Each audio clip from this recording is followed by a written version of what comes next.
الحمد لله نحمده ونستعينه ونستغفره ونؤمن به ونتوكل عليه ونعوذ بالله من شرور أنفسنا ومن سيئات أعمالنا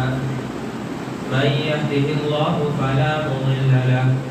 ومن يضلله فلا هادي له وأشهد أن لا إله إلا الله وحده لا شريك له وأشهد أن محمدا عبده ورسوله أما بعد فإن خير الحديث كتاب الله وخير الهدي هدي محمد صلى الله عليه وسلم وشر الأمور محدثاتها وكل محدثة بدعة وكل بدعة ضلالة وكل ضلالة في النار. فقد قال الله سبحانه وتعالى في كلامه المجيد: أعوذ بالله السميع العليم من الشيطان الرجيم من همزه ونفخه ونفثه. بسم الله الرحمن الرحيم. يا أيها الذين آمنوا اتقوا الله حق تقاته ولا تموتن إلا وأنتم مسلمون. يا أيها الناس اتقوا ربكم الذي خلقكم من نفس واحدة وخلق منها زوجها وبث منهما رجالا كثيرا ونساء واتقوا الله الذي تساءلون به والأرحام إن الله كان عليكم رقيبا. يا أيها الذين آمنوا اتقوا الله وقولوا قولا سديدا يصلح لكم أعمالكم ويغفر لكم ذنوبكم ومن يطع الله ورسوله فقد فاز فوزا عظيما. وقال: فسبح بحمد ربك وكن من الساجدين واعبد ربك حتى يأتيك اليقين. وعن عائشة رضي الله تعالى عنها قالت: كان رسول الله صلى الله عليه وسلم يصوم حتى نقول لا يفطر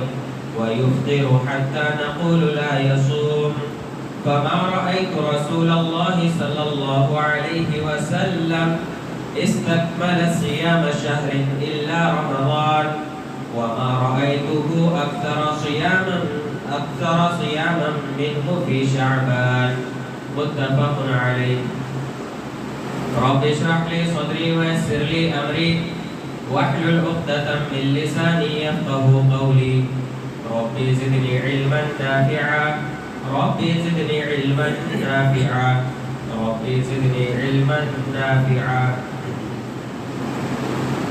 تمام قسم کی تعریف و توصیف، بڑائی و بزرگی، حمد و کبریائی اس اللہ وحدہ لا شریک خالق کائنات مالک ارض و سما کے لیے ہے کہ جس نے اس دار پانی کے اندر، اس دنیا کے اندر ہمیں اپنی عبادت کے لیے پیدا فرمایا، اور اللہ رب العالمین نے ہمیں اپنی بے شمار رحمتوں کے اندر ڈھانپ لیا، بے شمار نعمتوں کے اندر داخل کر دیا کہ اگر ہم اللہ کی نعمتوں کو گننا چاہیں تو نہیں گن سکتے۔ بعدہ بے شمار درود و سلام نازل ہو تمام انبیاء کرام پر، بالخصوص اس سلسلے کی سب سے آخری کڑی جناب محمد رسول اللہ صلی اللہ علیہ وسلم پر، جنہوں نے مذہب اسلام کی دعوت و تبلیغ کے لیے اور مذہب اسلام کی نشر و اشاعت اور اس کی تعلیمات کی نشر و اشاعت کے لیے بہت ساری تکلیفیں جھیلی۔ اللہم صلی علی محمد وعلی آل محمد کما صلیت علی ابراہیم وعلی آل ابراہیم انکا حمید مجید۔ اللہم بارک علی محمد وعلی آل محمد کما بارکت علی ابراہیم وعلی آل ابراہیم انکا حمید مجید۔ معزز و مکرم سامعین گرامی، اور میری آواز کو سننے والی ماں اور بہنوں، اللہ رب العالمین نے قرآن مجید میں ایک مقام پر ارشاد فرمایا کہ وَمَا خَلَقْتُ الْجِنَّ وَالْإِنسَ إِلَّا لِيَعْبُدُونِ، کہ میں نے جنوں اور انسانوں کو صرف اور صرف اسی لیے پیدا کیا ہے کہ وہ کیا کرے؟ میری عبادت کرے۔ اب یہاں پر اگر اس آیت کریمہ پر ہم غور کرتے ہیں تو یہ بات معلوم ہوتی ہے کہ اللہ رب العالمین نے ہمیں اپنی عبادت اور بندگی کے لیے جو ہے پیدا فرمایا ہے۔ یہاں پر ایک بات غور کرنے کی یہ ہے کہ اس آیت کریمہ کے اندر اللہ رب العالمین نے تو یہ فرما دیا کہ تم میری عبادت کے لیے پیدا کیے گئے ہو، تو کیا اللہ رب العالمین نے کوئی ایسا زمانہ، کوئی ایسا سال، کوئی ایسا مہینہ، کوئی ایسا ہفتہ یا کسی مہینے کی کوئی خاص تاریخ اللہ رب العالمین نے متعین کر کے ہمیں بتا دی کہ تمہیں عبادت جو کرنی ہے وہ صرف انہی ایام میں کرنی ہے، اس کے علاوہ باقی ایام میں عبادتیں نہیں کرنی؟ کیا ہے ایسا؟ نہیں، بلکہ اللہ رب العالمین نے مطلق طور پر ارشاد فرما دیا کہ تم جب تک زندہ رہو گے تمہیں صرف اور صرف میری عبادت کرنی پڑے گی۔ لیکن آج بڑا افسوس ہوتا ہے، یا کہتے وقت یہ افسوس کے ساتھ یہ چیز کہنی پڑتی ہے کہ آج ہم نے اور نام و نہاد مسلمانوں نے اور اسی طرح سے علماء سو نے دین اسلام کے اندر کچھ ایسی چیزوں کو داخل کر دیا، ایسی بدعتوں کو ایجاد کر دیا کہ جس کا دور دور تک کوئی سر اور پیر نظر نہیں آتا۔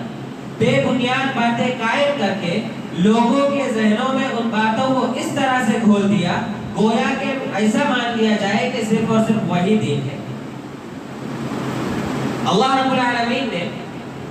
جب اس دنیا کو قائم کیا، اس دنیا کو جب پیدا کیا، تو اللہ رب العالمین نے سال کے 12 مہینوں کو مقرر کر دیا۔ اللہ رب العالمین نے قرآن مجید میں فرمایا کہ ان عدت الشہور عند اللہ 12 شہرا، کہ بے شک اللہ رب العالمین کی نظر میں ان عدت الشہور، اللہ رب العالمین کی نظر میں مہینوں کی جو گنتی ہے وہ کتنی ہے؟ 12 ہے۔ اب یہ 12 مہینے مسلسل چلتے رہتے ہیں، یہ 12 جب ختم ہو گئے تو پھر سرے سے 1 سے 12 پھر چلتے ہیں، تو یہ ایک گول دائرے کی مانند جو ہے سال گھومتا رہتا ہے۔ لیکن ابھی فی الوقت ہم جس مہینے سے گزر رہے ہیں یہ شعبان کا مہینہ ہے۔ ہمارے ان علماء سو نے اور اسی طرح سے دین کا دعویٰ اور دین کی تعلیم کا دعویٰ کرنے والے بہت سے ایسے افراد نے ان مہینوں کے اندر ایسی بدعتیں ایجاد کر دی کہ جس کے بارے میں اگر کوئی ایک حقیقی معنوں میں جو مسلمان ہوگا، جو دین کا صحیح دین کا جانکار ہوگا، اگر وہ سوچے گا تو وہ بھی یہ کہے گا کہ یہ تو کبھی ہم نے پڑھا ہی نہیں، یہ چیزیں ایسی ایڈ کی گئی ہیں۔ تو بیان کرنے کا مقصد یہ ہے کہ چونکہ شعبان جو ہے یہ بھی اللہ رب العالمین کا مہینہ ہے، لیکن اس مہینے کی بہت ساری فضائل جو ہے گڑھ کر بیان کی جاتی ہے۔ اس مہینے کے اندر بہت سی ایسی عبادتوں کو بالخصوص ذکر کیا جاتا ہے کہ اگر ان عبادتوں کو کیا جائے تو اتنا تمہیں ثواب ملے گا، تمہارے اتنے سال کے گناہ معاف کر دیے جائیں گے۔ حالانکہ یہ سب چیزیں جو ہے بے بنیاد ہے، اس کی کوئی بھی بنیاد نہیں۔ اس مہینے کی جو فضیلت ہے، اگر ہم آپ صلی اللہ علیہ وسلم کی احادیث کا مطالعہ کریں تو ہمیں یہ بات معلوم ہوتی ہے کہ آپ صلی اللہ علیہ وسلم بکثرت اس مہینے میں روزہ رکھا کرتے تھے، سب سے زیادہ۔ دوسرے ایک رمضان کا مہینہ مکمل روزہ رکھتے تھے، لیکن اس کے بعد جس مہینے کے سب سے زیادہ آپ صلی اللہ علیہ وسلم روزہ رکھتے تھے وہ یہی مہینہ تھا، شعبان کا مہینہ تھا۔ تو اس مہینے کی ایک فضیلت تو یہ ہے کہ آپ صلی اللہ علیہ وسلم جو ہے اس مہینے میں زیادہ روزہ رکھا کرتے تھے۔ اسی طرح سے دوسری فضیلت اس مہینے کی یہ ہے کہ اس مہینے میں سالانہ رپورٹ جو ہے اللہ رب العالمین کے پاس پیش کی جاتی ہے، یعنی ہمارے جو اعمال ہوتے ہیں اس کی جو سالانہ رپورٹ ہوتی ہے سال میں، یعنی شعبان کے مہینے میں جو ہے اللہ رب العالمین کے پاس یہ ہمارے اعمال جو ہے پیش کیے جاتے ہیں۔ ویسے تو اعمال ہفتے میں بھی پیش کیے جاتے ہیں، پیر اور جمعرات کے دن۔ اسی طرح سے اس سال میں بھی ایک مرتبہ یعنی شعبان کے مہینے میں بھی پیش کیے جاتے ہیں. تو یہ دو فضیلتیں جو ہے یہ آپ صلی اللہ علیہ وسلم سے صحیح احادیث کے ذریعے سے وارد ہے. اس کے علاوہ لوگوں نے صلاۃ الالفیہ کے نام سے اور پھر شب بارات کے نام سے پتہ نہیں کئی اور ایسی بدعات ایجاد کی جن کا تذکرہ انشاءاللہ ابھی کیا جائے گا. سب سے پہلے تو ہمیں یہاں پر یہ جاننا ہے کہ شعبان کا مہینہ جو ہے یہ آیا ہے، ہم شعبان کے مہینے سے گزر رہے ہیں، تو اس مہینے کے اندر ہمارے عمل کیا ہونا چاہیے. ہم آپ صلی اللہ علیہ وسلم کی سنت کا مطالعہ کرنے کے بعد جو نتیجہ ملتا ہے وہ نتیجہ یہ ملتا ہے کہ اس مہینے میں ہمیں زیادہ سے زیادہ جو ہے آپ صلی اللہ علیہ وسلم کے نقش قدم پر چلتے ہوئے، آپ صلی اللہ علیہ وسلم کی سنت کی اتباع کرتے ہوئے ہمیں بھی چاہیے کہ ہم جو ہے اس مہینے کے اندر زیادہ سے زیادہ روزے رکھیں. جیسا کہ اللہ رب العالمین نے، جیسا کہ آپ صلی اللہ علیہ وسلم کی روایت ہے، حضرت عائشہ رضی اللہ تعالی عنہ بیان فرماتی ہے کہ کان رسول اللہ صلی اللہ علیہ وسلم یصوم حتی نقول لا یفطر، کہ آپ صلی اللہ علیہ وسلم جب نفل روزہ رکھنا شروع کر دیتے تھے تو ہم یہ گمان کرنے لگ جاتے تھے اور ہم آپس میں باتیں کرنے لگ جاتے تھے کہ اب آپ صلی اللہ علیہ وسلم افطار نہیں کریں گے، مطلب کنٹینیو آپ صلی اللہ علیہ وسلم روزہ رکھا کرتے تھے. وَيُفْطِرُ حَتَّى نَقُولُ لَا يَصُومُ، اور آپ صلی اللہ علیہ وسلم جب روزہ چھوڑنے لگ جاتے تھے تو ہمیں یہ گمان ہوتا تھا، ہم آپس میں کہنے لگ جاتے تھے کہ شاید اب آپ صلی اللہ علیہ وسلم جو ہے نفلی روزہ نہیں رکھا کریں گے. فَمَا رَأَيْتُ رَسُولُ اللَّهِ صلی اللہ علیہ وسلم استقبل صیام شہر الا رمضان. حضرت عائشہ رضی اللہ تعالی عنہ بیان فرماتی ہے کہ آپ صلی اللہ علیہ وسلم رمضان کے علاوہ کسی اور مہینے کے مکمل روزے رکھتے ہی نہیں تھے. میں نے آپ صلی اللہ علیہ وسلم کو کبھی نہیں دیکھا کہ آپ صلی اللہ علیہ وسلم نے رمضان کے علاوہ کسی اور مہینے کے مکمل روزے رکھے ہو. وَمَا رَأَيْتُهُ أَكْثَرَ صِيَامًا مِنْهُ فِي شَعْبَانَ، اور میں نے یہ بھی نہیں دیکھا کہ آپ صلی اللہ علیہ وسلم شعبان میں جتنے روزے رکھا کرتے تھے اتنے روزے کسی اور مہینے میں رکھا کرتے تھے. تو گویا کہ اس حدیث پاک سے معلوم یہ ہوتا ہے کہ آپ صلی اللہ علیہ وسلم شعبان کے مہینے میں بکثرت روزہ رکھتے تھے. اور یہ ایک انسان کے، ایک مسلمان کے شایان نشان یہی ہے کہ وہ اپنی پوری زندگی جب سے اسے عقل اور ہوش آیا ہے، جب سے وہ بالغ ہوا ہے، اس وقت سے لے کر انسان اپنے آخری دم تک، مرتے وقت تک اللہ رب العالمین کی عبادت میں اپنی زندگی کو گزارنا چاہیے. اپنی زندگی کا ہر لمحہ اللہ رب العالمین کو خوش کرنے میں گزارنا چاہیے. اللہ رب العالمین نے قرآن مجید کے اندر ارشاد فرمایا کہ فَسَبِّحْ بِحَمْدِ رَبِّكَ وَكُن مِّنَ السَّاجِدِينَ، کہ بس آپ جو ہے اپنے رب کی تسبیح بیان کیجئے اور تم جو ہے سجدہ کرنے والوں کے ساتھ ہو جائیے. وَاعْبُدْ رَبَّكَ حَتَّى يَأْتِيَكَ الْيَقِينُ، اور تم اپنے رب کی عبادت اس وقت تک کرو یہاں تک کہ یقین آ جائے. یقین، مفسرین لکھتے ہیں کہ یقین سے مراد موت ہے. تو جب تک انسان کو موت نہیں آتی ہے، انسان کی کوشش یہ ہونی چاہیے کہ اس کی زندگی کا ہر لمحہ، اس کی زندگی کا ہر پہلو جو ہے اللہ رب العالمین کی عبادت میں گزرنا چاہیے. اسی طرح سے شعبان کے مہینے میں ہمارا دوسرا عمل یہ ہونا چاہیے کہ پچھلے رمضان کے جو چھوٹے ہوئے روزے ہیں، چاہے وہ کسی بھی عذر کی بنا پر ہو، چاہے وہ مردوں سے چھوٹے یا عورتوں سے چھوٹے، مرد اگر بیمار ہے یا مسافر ہے، عورت اگر بیمار ہے یا مسافر ہے، یا اسی طرح سے وہ جب ناپاک ہوتی ہے تو اس وقت ان کو روزہ رکھنے کی اجازت شریعت نے نہیں دی، لیکن وہ اپنے ان چھوٹے ہوئے روزوں کی قضا جو ہے رمضان کے گزر جانے کے بعد کرے گی. تو اگر کوئی ایسا ہے کہ جس نے ابھی تک ان گزرے ہوئے مہینوں تک رمضان کے چھوٹے ہوئے روزوں کی قضا نہیں کی ہے تو اس کی اولین ترین ذمہ داری یہ ہوتی ہے کہ وہ اپنے چھوٹے ہوئے روزوں کی قضا کر لے. جیسا کہ حضرت عائشہ رضی اللہ تعالی عنہ جو ہے ان کی ایک دلیل موجود ہے، وہ بیان کرتی ہے کہ کان یکون علی صوم من رمضان فما استطيع ان اقضى الا فی شعبان.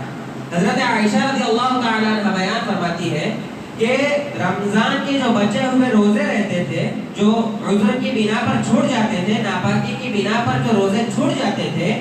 تو وہ کیا ہوتا تھا، فما استطيع ان افطر، تو میں اس چیز کی استطاعت نہیں رکھتی تھی کہ میں انہیں جو ہے ان رجب کے مہینے تک جو ہے مکمل کر سکوں. کیونکہ آپ صلی اللہ علیہ وسلم کی خدمت میں جو دن گزرتے ہیں، آپ صلی اللہ علیہ وسلم چونکہ حضرت عائشہ رضی اللہ تعالی عنہ کے شوہر تھے، حضرت عائشہ رضی اللہ تعالی عنہ اپنے شوہر کی خدمت کرتی تھی، تو انہیں اتنا وقت نہیں ملتا تھا آپ صلی اللہ علیہ وسلم کی خدمت میں. آپ صلی اللہ علیہ وسلم کی خدمت کر رہی ہوتی ہے، لیکن انہیں اتنا وقت نہیں ملتا تھا کہ وہ رمضان کے چھوٹے ہوئے روزوں کی قضا جو ہے ان ایام میں کرے. تو اقضی الا فی شعبان، حضرت عائشہ بیان کرتی ہے تو میں ان چھوٹے ہوئے روزوں کی قضا جو ہے شعبان کے مہینے میں کرتی تھی. اب یہاں پر جو مفسرین ہیں یا تشریح بیان کرنے والے ہیں، وہ یہ بیان کرتے ہیں کہ چونکہ آپ صلی اللہ علیہ وسلم بھی شعبان کے مہینے میں بکثرت روزہ رکھا کرتے تھے، تو حضرت عائشہ رضی اللہ تعالی عنہ کو بھی موقع مل جاتا تھا کہ شعبان میں ہی موقع ملتا تھا کہ جو رمضان کے چھوٹے ہوئے جو روزے ہوتے تھے وہ شعبان کے مہینے میں مکمل کرتی تھی. تو معلوم یہ ہوا اس حدیث پاک سے کہ ہمیں جو ہے اگر ہم نے اب تک رمضان کے چھوٹے ہوئے روزوں کی قضا نہیں کی ہے تو سب سے پہلے ہماری یہ ذمہ داری بنتی ہے کہ ہم جو ہے ان روزوں کی قضا کر لیں. اور ساتھ ہی ساتھ اس حدیث کے اندر ایک اور چیز یہ معلوم ہوتی ہے کہ بیویوں پر شوہر کی اطاعت بہت زیادہ واجب ہے. شوہر سے زبان درازی کرنا، اسے اٹھ پٹانگ بولنا، اس کو مطلب اس کا دل وغیرہ دکھانا، یہ بہت ہی بھیانک جرم ہے. حضرت عائشہ رضی اللہ تعالی عنہ اپنے رمضان کے واجب روزوں کو قضا نہیں کر پاتی تھی، صرف آپ صلی اللہ علیہ وسلم کی جو ہے اطاعت اور فرما برداری میں، آپ صلی اللہ علیہ وسلم کی خدمت میں. اس حدیث کے ذریعے سے ہماری ماں اور بہنوں کو بھی یہ سبق لینا چاہیے کہ شوہر کی اطاعت بہت زیادہ ضروری ہے. شوہر کو ناراض کرنا درست اور جائز نہیں ہے، اسی لیے اپنے شوہر کی اطاعت کو جو ہے واجب کر دو اور شوہر کو کسی بھی طرح سے ناراض نہیں کرنا چاہیے. اسی طرح سے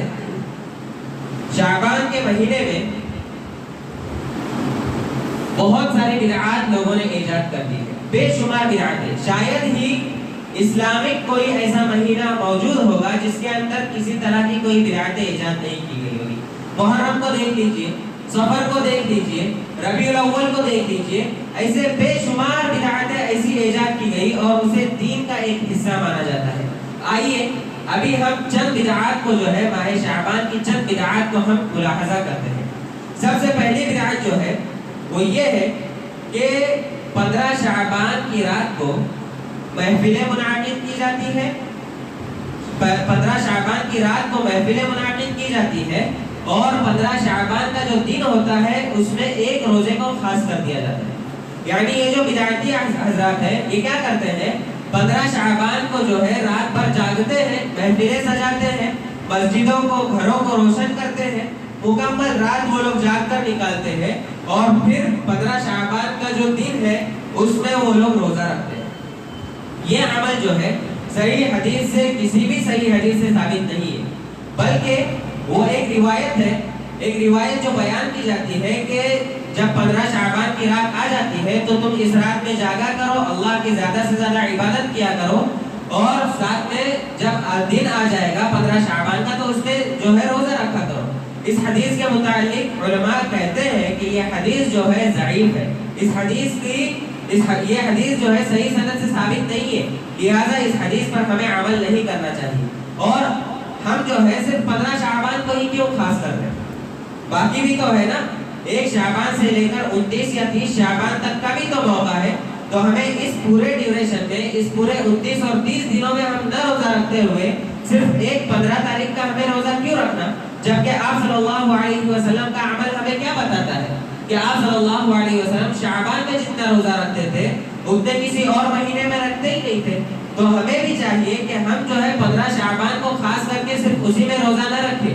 بلکہ ہم شعبان کے مہینے میں روزہ رکھنے کی کوشش کریں، زیادہ سے زیادہ روزہ رکھنے کی کوشش کریں، تاکہ ہمارا جو ہے ایک پریکٹس بھی ہو جائے گی کہ ہم آنے والا مہینہ جو رمضان کا مہینہ ہے اس کے حساب سے وہ پریکٹس بھی ہو جائے گی، اور دوسرا یہ کہ سنت پر عمل بھی ہو جائے گا۔ لیکن اگر کوئی شخص صرف 15 شعبان کو روزہ رکھے گا تو گویا کہ وہ بدعت کے زمرے میں آ جاتا ہے، اور جو شخص بدعت پر عمل کرے گا وہ شخص گمراہ ہوگا، اور جو گمراہ ہوگا اللہ رب العالمین اسے جہنم کے اندر داخل کرے گا۔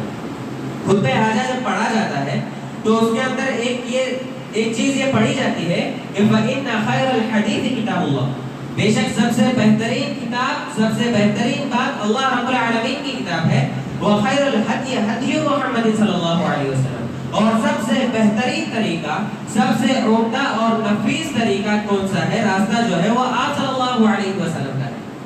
فَإِنَّ كُلَّ مُحْدَثَةٍ بِدْعَةٌ، اور ہر بدعت کیا ہے، ہر دین میں ہر نیا کام جو ایجاد کیا گیا وہ بدعت ہے، وَكُلَّ بِدْعَةٍ ضَلَالَةٍ، اور ہر بدعت کیا ہے، ہر بدعت گمراہی ہے، وَكُلَّ ضَلَالَةٍ فِي النَّارِ، اور ہر گمراہی جہنم کے اندر لے جانے والی ہے۔ تو اب ہم یہ بتائیں کہ صرف 15 شعبان کو روزے کے لیے اور 15 شعبان کی رات کو محفلوں کے لیے خاص کیا جانا اور اسے دین کا ایک حصہ ماننا، کیا یہ صحیح آپ صلی اللہ علیہ وسلم کا طریقہ رہا ہے؟ کیا آپ صلی اللہ علیہ وسلم کے بعد آپ صلی اللہ علیہ وسلم کے صحابہ نے اس چیز کو کبھی منایا ہے؟ 15ویں شعبان کو جو ہے رات بھر جاگ کر دن کا روزہ رکھا ہے، ایسا کوئی اثر یا کوئی حدیث ملتی ہے جو آپ صلی اللہ علیہ وسلم کا طریقہ یا آپ صلی اللہ علیہ وسلم کے صحابہ کا طریقہ اس طرح سے بیان کرتا؟ تو گویا کہ معلوم یہ ہوتا ہے کہ 15 شعبان کی رات کو محفلوں کے لیے خاص کر دینا اور دن کو روزے کے لیے خاص کر دینا یہ ایک بہت بڑی بدعت ہے، اور یہ بدعت جو ہے ایسی ہے کہ اس تعلق سے جو دلیلیں بیان کی جاتی ہے یا جو حدیثیں بیان کی جاتی ہے وہ ضعیف روایتیں ہیں۔ اسی طرح سے اس مہینے کی بدعات میں سے ایک بدعت یہ ہے کہ 15ویں شعبان کو، شعبان کی جو 15ویں رات ہوتی ہے اس کو شب برات مان لینا۔ برات کہتے ہیں کہ آزادی اور اللہ رب العالمین کی بخشش۔ تو کچھ لوگ یہ مانتے ہیں کہ 15ویں شعبان کو جو ہے اللہ رب العالمین اپنے بہت سارے لاکھوں اور کروڑوں کی تعداد میں جو ہے اللہ رب العالمین اپنے بندوں کو جو ہے اس رات میں جو ہے جہنم سے آزاد کر دیتا ہے۔ تو ہمیں چاہیے کہ ہم جو ہے اس رات میں جاگ کر جو ہے اللہ رب العالمین کی زیادہ سے زیادہ عبادتیں کریں۔ لوگ ایسا سمجھتے ہیں، لیکن ہمیں اس چیز سے بھی رک جانا چاہیے کیونکہ یہ بھی ایک بدعت ہے۔ 15ویں شعبان کے تعلق سے کوئی ایسی روایت آپ صلی اللہ علیہ وسلم سے مروی نہیں ہے کہ جس کے اندر آپ صلی اللہ علیہ وسلم نے ہمیں اس چیز کا حکم دیا ہو کہ ہم جو ہے اس 15ویں شعبان کی جو رات ہے وہ رات بھر ہم جاگ کر اللہ رب العالمین کی عبادت کریں۔ اب ہم یہی سوچیں کہ اللہ رب العالمین نے ہمیں عبادت کا حکم دیا ہے اپنی پوری زندگی بھر،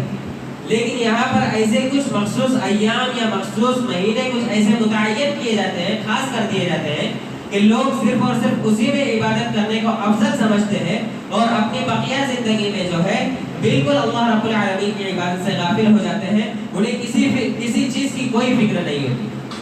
اسی طرح سے ایک بدعت جو ایجاد کی گئی ہے وہ آتش بازی ہے، یعنی یہ کوئی ایک کھیل، آگ کا کوئی کھیل کھیلا جاتا ہے اور اس میں جو ہے مسابقہ لگایا جاتا ہے۔ اس رات میں کی جانے والی بدعتوں میں سے ایک بدعت یہ بھی ہے کہ آتش بازی کی رسم جو ہے ادا کی جاتی ہے اور بڑی دھوم دھام سے جو ہے یہ کھیل کھیلا جاتا ہے۔ یہ رسم جو ہے یہ بت پرستوں، کافروں اور مشرکین کی نقالی ہے، اور آتش پرستی یہ جو ہے بہت کئی گناہوں کا مجموعہ ہے۔ یعنی یہ جو آگ کا جو گیم کھیلا جاتا ہے اس رات میں، زیادہ بڑی اونچی آگ لگائی جاتی ہے اور پتہ نہیں کیا کیا بہت ساری چیزیں کی جاتی ہیں۔ تو یہ جو آتش بازی کی جو یہ رسم جو ادا کی جاتی ہے، یہ جو رسم ادا کی جاتی ہے یہ کیا ہے؟ یہ کفار اور مشرکین کی روش اور ان کی رسم کو اختیار کرنا ہے۔ اور جو لوگ اس رسم کو اختیار کرتے ہیں یا جو لوگ آتش بازی کے گیم کھیلتے ہیں، کھیل کھیلتے ہیں، تو یہ لوگ سوچتے نہیں ہیں کہ اس کے اندر کس قدر گناہ ہو سکتا ہے۔ یہ بہت بڑے بڑے گناہوں کا مجموعہ ہے۔ آئیے دیکھتے ہیں کہ سب سے پہلا گناہ تو اس سے یہ ملتا ہے کہ اسراف اور فضول خرچی ہوتی ہے۔ انسان جو ہے اس میں اپنے مال کو لگاتا ہے تو ایسی جگہ پر مال لگاتا ہے کہ جس کا کوئی فائدہ نہیں۔ مال لگایا، آگ لگا دیا، مال ختم ہو گیا، سب ختم ہو گیا، یہ فضول ہے، یہ اسراف ہے اور یہ فضول خرچی ہے۔ اور اسی فضول خرچی کے تعلق سے اللہ رب العالمین نے فیصلہ سنا دیا ہے، یہ اعلان کر دیا ہے کہ جو لوگ فضول خرچی کرتے ہیں وہ کون ہے؟ شیطان کے بھائی ہے۔ اللہ رب العالمین نے ارشاد فرمایا کہ ان المبذرین کانوا اخوان الشیاطین، بے شک جو لوگ فضول خرچی کرتے ہیں تو یہ کون لوگ ہیں؟ یہ وہ لوگ ہیں جو شیطان کے بھائی ہیں۔ تو گویا کہ معلوم یہ ہوتا ہے کہ اس طرح کے رسم و رواج میں حصہ لینا اور اپنے پیسوں کو، اپنے مال کو لگا دینا یہ فضول ہے، یہ اسراف ہے۔ اسی طرح سے دوسرا گناہ یہ ہوتا ہے کہ کفار و مشرکین کی مشابہت ہو جاتی ہے، اور جو شخص کسی کی مشابہت اختیار کرتا ہے تو وہ انہی میں سے ہو جاتا ہے۔ یعنی وہ اگر کوئی شخص مشابہت اختیار کر لے گا تو وہ دائرہ اسلام سے خارج ہو سکتا ہے، کیونکہ آپ صلی اللہ علیہ وسلم کی حدیث ہمیں یاد رکھنا چاہیے کہ آپ صلی اللہ علیہ وسلم نے ارشاد فرمایا کہ من تشبہ بقوم فہو منہم، جو شخص جس قوم کی مشابہت اختیار کرے گا وہ انہی میں سے۔ یعنی اگر کوئی شخص کافروں کی مشابہت اختیار کرے گا، کوئی شخص مشرکین کی مشابہت اختیار کرے گا تو وہ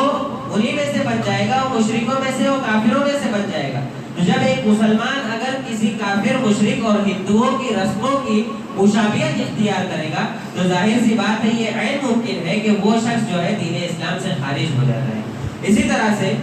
سب ایک گناہ یہ بھی ملتا ہے کہ وہ شخص دوسروں کو تکلیف پہنچاتا ہے۔ اب جو شخص دوسروں کو تکلیف پہنچاتا ہے تو اس کا بھی گناہ اسے ملتا ہے۔ کیوں؟ کیونکہ آپ صلی اللہ علیہ وسلم نے جو فرمایا کہ راستے سے تکلیف دہ چیزوں کو ہٹاؤ اور آنے جانے والوں کو، راستہ گزرنے والوں کو جو ہے راحت پہنچاؤ،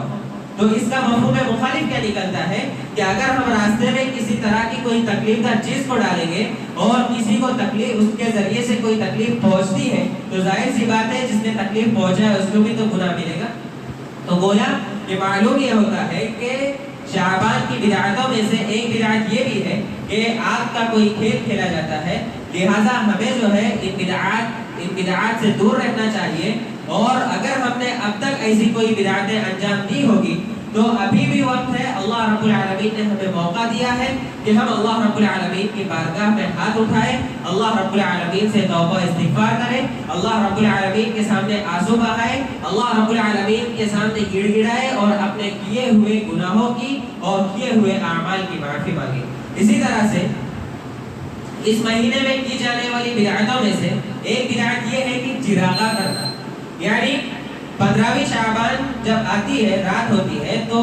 مکمل طور پر گھروں کی صاف صفائی، گھروں کو روشن کرنا، راستوں کو روشن کرنا اور اسی طرح سے قبرستان وغیرہ کو روشن کرنا، یہ تمام چیزیں جو ہے وجود میں آتی ہیں۔ تو اس قسم کے جو چراغیں ہیں تو ان چراغوں سے آپ صلی اللہ علیہ وسلم نے منع فرمایا ہے، لہٰذا یہ بھی ایک بدعت ہے جو شعبان کے مہینے میں کی جاتی ہے۔ اسی طرح سے اس مہینے کی بدعات میں سے ایک بدعت یہ ہے کہ اس مہینے میں روحوں کے گھروں میں تشریف لانے کا جو عقیدہ رکھا جاتا ہے کہ گھر کی صاف صفائی کر لو کیونکہ جو روحیں ہیں وہ جو ہے لوٹا دی جاتی ہے اور دنیا میں واپس آ جاتی ہے، گھروں میں آ جاتی ہے۔ تو اس قسم کے جو فاسد عقائد ہیں، اس طرح کا عقیدہ رکھنا ناجائز اور حرام ہے۔ اس لیے کہ جب ایک انسان، جب ایک بندہ وفات پا جاتا ہے، ختم ہو جاتا ہے، تو اس کی روح جو ہے وہ کبھی دنیا میں واپس نہیں آتی، چاہے وہ مسلمان ہو، نیک بندہ ہو یا مشرک بندہ ہو۔ کیوں؟ کیونکہ آپ صلی اللہ علیہ وسلم کی حدیث ہمیں وہ یاد کرنا چاہیے کہ جب ایک مومن بندہ دفن کر دیا جاتا ہے تو فرشتے آ کر جب اس سے سوال کرتے ہیں، وہ سوالوں کا صحیح جواب دینے کے بعد فرشتے اس سے کیا کہتے ہیں؟ نام کا نومت العروس، کہ تم ویسے ہی سو جاؤ جیسے نئی نویلی دلہن سوتی ہے۔ یعنی جب شادی ہو کر آتی ہے تو اسے کسی چیز کا ٹینشن نہیں رہتا ہے، 2-4 دن یا مہینہ بھر، تو وہ بالکل آرام سے جتنا چاہے سو سکتی ہے۔ تو فرشتے جو ہے اس بندے سے کہتے ہیں کہ نم کا نومت العروس، کہ تم سو جاؤ اس دلہن کی طرح جو نئی بیاہی گئی ہے۔ اور پھر آگے یہ کہتے ہیں، الفاظ اس کے یہ ہے کہ یہاں تک کہ قیامت کے دن اللہ رب العالمین تمہیں میدان محشر میں جمع کرے گا، قیامت کے دن اللہ رب العالمین تمہیں اٹھائے گا۔ اسی طرح سے چاہے وہ مشرک بندہ ہو تو اس کے لیے کیا کیا جاتا ہے؟ وہ جواب تو نہیں دیتا ہے، وہ بولتا ہے کہ ہاں لا ادری، کہ میں نہیں جانتا، میں نے لوگوں کو سنا کہ وہ ایسا کہہ رہے تھے اس لیے میں بھی کہہ رہا ہوں۔ تو فرشتے کیا کہتے ہیں؟ اللہ رب العالمین جو ہے ایسے مشرک اور ایسے نافرمان بندے پر اس کی قبر کو تنگ کر دیتا ہے، اور تنگ کرتا ہے قیامت کے دن تک۔ تو گویا کہ معلوم یہ ہوتا ہے کہ روحوں کے نازل ہونے کا، گھروں میں جو ہے حاضری دینے کا جو سلسلہ اور یہ جو عقیدہ رکھا جاتا ہے، یہ بالکل ہی فاسد اور بے بنیاد ہے۔ لہٰذا ان باتوں پر جو ہے ہمیں عمل نہیں کرنا چاہیے، اور اگر اس قدر ہمارے عقیدے میں اس طرح کا کوئی فساد اور بگاڑ پیدا ہوا ہے تو ہمیں چاہیے کہ ہم جو ہے اپنے عقیدے کی اصلاح کریں۔ اسی طرح سے اس مہینے کی بدعتوں میں سے ایک